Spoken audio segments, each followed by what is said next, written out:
জামাত ইসলামী বাংলাদেশে একটি পরীক্ষিত রাজনৈতিক দল, যেই দলের এমপি মন্ত্রীরা কোনো দুর্নীতি করে না, দুর্নীতি করতে পারে না। বন্ধুরা, জামাত ইসলামী বাংলাদেশ মহান মুক্তিযুদ্ধের পরে যতগুলো নির্বাচন হয়েছে, এই 14 সালের নির্বাচন এবং 24-এর নির্বাচন ছাড়া, দিনের ভোট রাতের নির্বাচন ছাড়া প্রত্যেকটা নির্বাচনে তাদের সংসদে প্রতিনিধি ছিল না? তাদের কারো বিরুদ্ধে দুর্নীতির অভিযোগ আছে? মাওলানা মতিউর রহমান নিজামী এবং আলী আহসান মুজাহিদ দুজন মন্ত্রী ছিল, তাদের বিরুদ্ধে কোনো দুর্নীতির অভিযোগ আছে? তার মানে জামাত ইসলামী বাংলাদেশে একটি পরীক্ষিত রাজনৈতিক দল, যেই দলের এমপি মন্ত্রীরা কোনো দুর্নীতি করে না, দুর্নীতি করতে পারে না। বন্ধুরা, কেন দুর্নীতি করতে পারে না? সমস্যা কি? দুর্নীতি করতে পারে না শুধুমাত্র একটা কারণ, তা হচ্ছে তাদের তাকওয়া আছে, খোদাভীতি আছে, তারা আল্লাহকে ভয় পায়, এজন্য তারা দুর্নীতি করে না। এজন্য কিছু তাকওয়াবানদেরকে প্রার্থী করা হয়েছে সারা বাংলাদেশে। আপনারা আমাদের এই 11 দলীয় জোটের যারা প্রার্থী হয়েছে তাদের প্রত্যেককে আপনারা ভোট দেবেন।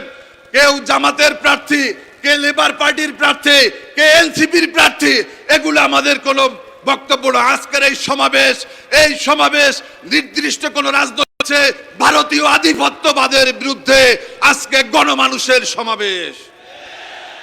আমরা 24 তারিখে বিএনপিকে তালাক দিয়ে তারপরে জামাতের জোটে আমরা এসেছি।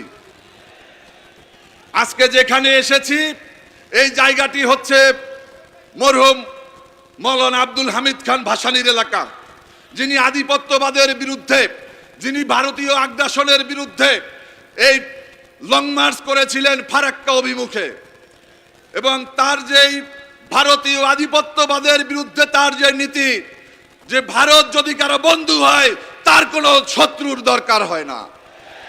আমরা ভারতকে কখনোই বন্ধু হিসাবে চাই না, আমরা তাদেরকে সৎ প্রতিবেশী হিসাবে চাই।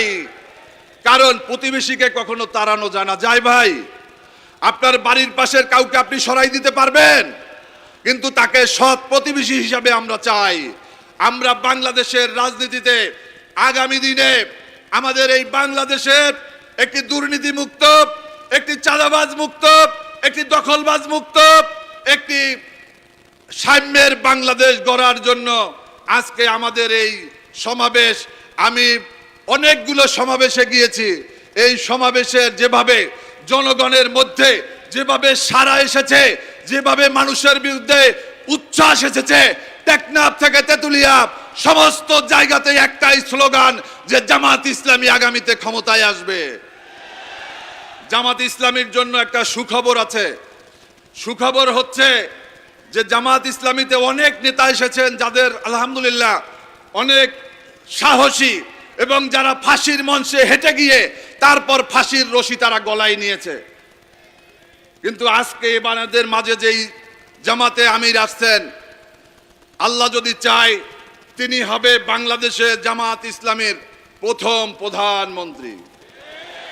আপনারা কি জান? আপনারা চান যে ডাক্তার শফিকুর রহমান প্রধানমন্ত্রী হবে? আমাদেরকে শুধুমাত্র যার যা এলাকায় নয়, আমাদের সোশ্যাল মিডিয়ায় আরো বেশি আমাদেরকে অ্যাক্টিভ হতে হবে। আমাদের সর্বত্র আমাদের বিচরণ বাড়াতে হবে। আমি বলেছিলাম যে বাংলাদেশে একজন খমিনির দরকার, বাংলাদেশে একজন মাহাতির মোহাম্মদ দরকার, বাংলাদেশে একজন মাওলানা ভাসানীর দরকার। কিন্তু আজকে আমাদের মাওলানা ভাসানীর সেই প্রতিকৃতি বলবো, আজকে তার অন্যতম দৃষ্টান্ত আমাদের ডাক্তার শফিকুর রহমান, যার কথা, যার কাজ, তার চলন, তার বাচনভঙ্গির ভিতরে একটা মানবিক বাংলাদেশের ছাপ আমরা দেখতে পাই। বন্ধুরা, আজকে জামাতের বন্ধুদের বলবো, আজকে আমরা যারা বিএনপির দীর্ঘদিন যাবৎ আমরা ছিলাম, আমরা তাদেরকে আমরা কখনো ছোট করে কথা বলি না, কিন্তু তারা যেভাবে আমাদের বিরুদ্ধে কথা বলে আমরা তার উত্তর শুধুমাত্র একটাই দেব, 12 তারিখে নয় 13 তারিখে। অলরেডি তাদের ঘুম হারাম হয়ে গিয়েছে সারা বাংলাদেশে। গত কয়েকদিন আগে একটি ভিডিও দেখলাম, এক নেতা বলছে অন্তত 12 তারিখ পর্যন্ত চাঁদা নেওয়া বন্ধ রাখো। 12 তারিখের পরে তারা নাকি চাঁদার কিস্তি নিবে। যদি এরা যদি ক্ষমতায় আসতে পারে তাহলে চাঁদার মাত্রাও কিন্তু বেড়ে যাবে বন্ধুরা।